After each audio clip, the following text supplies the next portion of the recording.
Welcome to Channel Canada is making a desperate appeal for relief from Trump's crushing steel tariffs. And the reason couldn't be clearer. The trade war launched by former President Donald Trump is battering the Canadian economy, leaving Prime Minister Mark Carney scrambling to limit the damage. Carney is now heading to the White House for a high-stakes meeting with Trump, hoping to rescue what's left of Canada's industrial base from the fallout of Trump's economic warfare. Carney had once vowed to secure a trade deal by July 21st. Yet, as October arrives, no agreement exists, and U.S. tariffs on Canadian steel have actually doubled under his watch. According to multiple Canadian officials who spoke with CBC News and Radio Canada, the Canadian delegation's new objective is shockingly modest. They're not seeking full tariff removal or a broad trade resolution, but merely partial relief from the steel tariffs. That small ask speaks volumes. It reflects just how deeply Trump's tariff strategy has wounded Canada's economy, reducing one of America's closest allies to pleading for minimal concessions at the negotiating table. Trump's approach leaves little doubt about his vision for America's dominance in global trade, and about the heavy price Canada is now paying for it. Trump's worldview is built on dominance. He believes the United States must possess the most powerful and lethal military on earth, so formidable that no nation would dare challenge American interests. That same philosophy of strength through superiority extends beyond defense into his economic strategy, where tariffs have become his chosen weapon to force trading partners into submission. The upcoming White House meeting, scheduled for Tuesday, comes at a critical crossroads. U.S. tariffs on Canadian steel and aluminum now sit at a punishing 50%. While additional 25% tariffs on autos and other key sectors have delivered a devastating blow to Canada's economy. In May alone, Canadian steel production plunged by 30%, forcing Ottawa to step in with a $400 million emergency loan to oust steel just to keep the company afloat. What makes the situation even more alarming is the interdependence between the two economies. 75% of all U.S. aluminum imports come from Canada. This creates a series of economic pressure points that even Trump can't afford to ignore. Yet he continues to wield tariffs as instruments of coercion rather than cooperation. Former Canadian Ambassador Frank McKenna has pointed out that Trump's tariffs are backfiring, driving up commodity prices within the United States itself. Despite this, Trump continues to double down on his economic warfare, seemingly indifferent to the broader consequences. The human cost of these tariffs cannot be overstated. Factories are scaling back, jobs are disappearing, and families on both sides of the border are feeling the strain of a trade policy that punishes workers as much as it targets foreign governments, i.e. British Columbia's struggling forestry sector. Tariffs of up to 45% on softwood lumber have already taken a severe toll.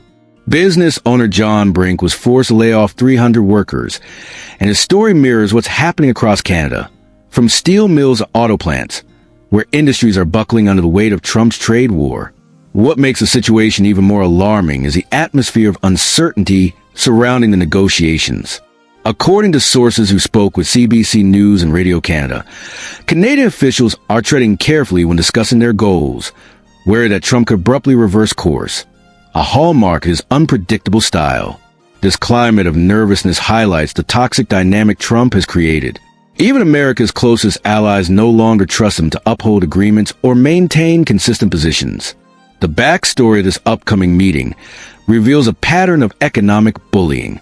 The invitation to Carney originated informally when he and Trump crossed paths in New York during the UN General Assembly in September. What began as a casual exchange has now turned into a desperate diplomatic mission to rescue Canada's collapsing steel industry. For Carney, this meeting represents an attempt to repair his strained relationship with Trump after a tumultuous summer marked by missed trade deadlines, fresh tariffs, and escalating tensions.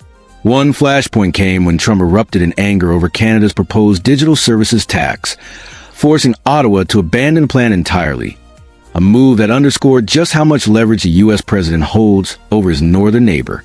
Trump's rhetoric toward Canada has since reached new levels of absurdity, reflecting not strength, but the chaos and coercion that now define his trade policy.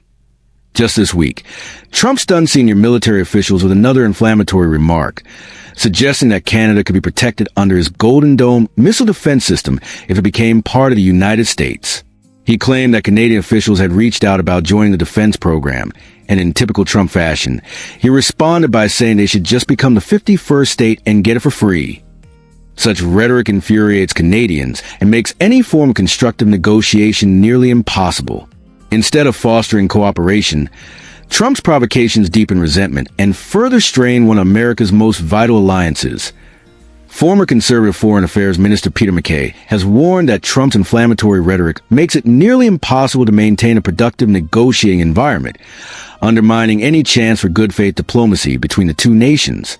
Trump's trade war with Canada has been especially brutal because it targets one of America's most dependable allies and trading partners.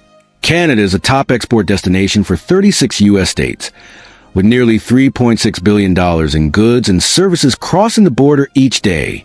The U.S. also relies heavily on Canadian resources, importing about 60% of its crude oil and 85% of its electricity from its northern neighbor.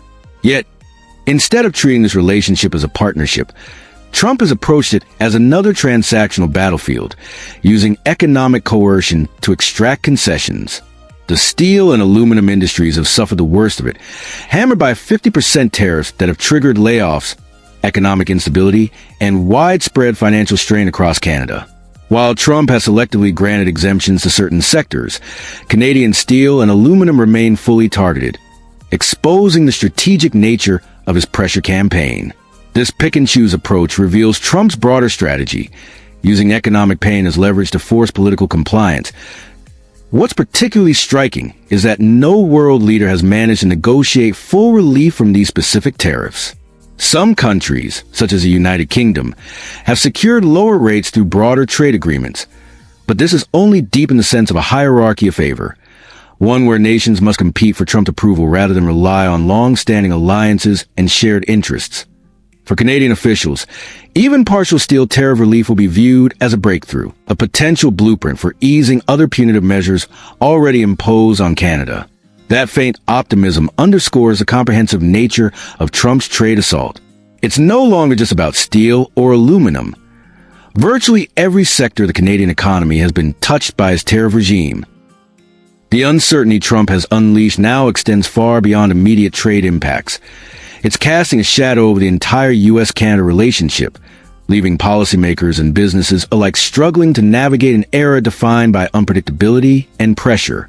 Economics professor Joseph Steinberg notes that the new continuous negotiation framework set to begin in 2026 is already creating deep uncertainty among businesses. Manufacturers and automakers are increasingly hesitant to make major investments when trade rules could shift at any moment, often on Trump's unpredictable whims. Trump's conduct throughout this trade dispute has been characteristically erratic and confrontational. In June, he abruptly announced that he was ending all trade talks with Canada in retaliation for the federal government's proposed digital services tax. Within days, Canada capitulated and scrapped the plan entirely. The episode perfectly captured Trump's modus operandi: manufacture crisis, issue impossible demands, and coerce submission through economic pressure. For Prime Minister Mark Carney, the upcoming White House meeting represents a high-stakes political gamble. As one political observer put it, there are obvious risks in meeting Trump, given his unpredictability. The former president has a history of humiliating foreign leaders during meetings meant to project cooperation, and there's every chance he could do the same to Carney, either through public ridicule or last-minute ultimatums. The economic toll of Trump's tariff regime on Canada has been both severe and measurable. Unemployment rose to 7.1% in August, the highest level since May 2016, excluding the pandemic period.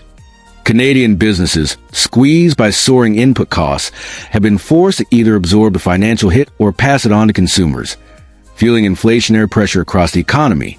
Still, Canada is not without leverage in these talks. Despite the current imbalance, its crucial role in North American supply chains, from energy to manufacturing, gives Ottawa tools it can use to push back against Trump's economic aggression. Canada finds itself caught in the crosshairs of Trump's escalating economic war, despite being one of America's closest allies and most essential partners. The country supplies critical minerals and uranium vital to the U.S. nuclear program and plans to boost defense spending to $150 to $160 billion annually by 2035, with a vast majority, 75 to 85%, spent on American-made equipment.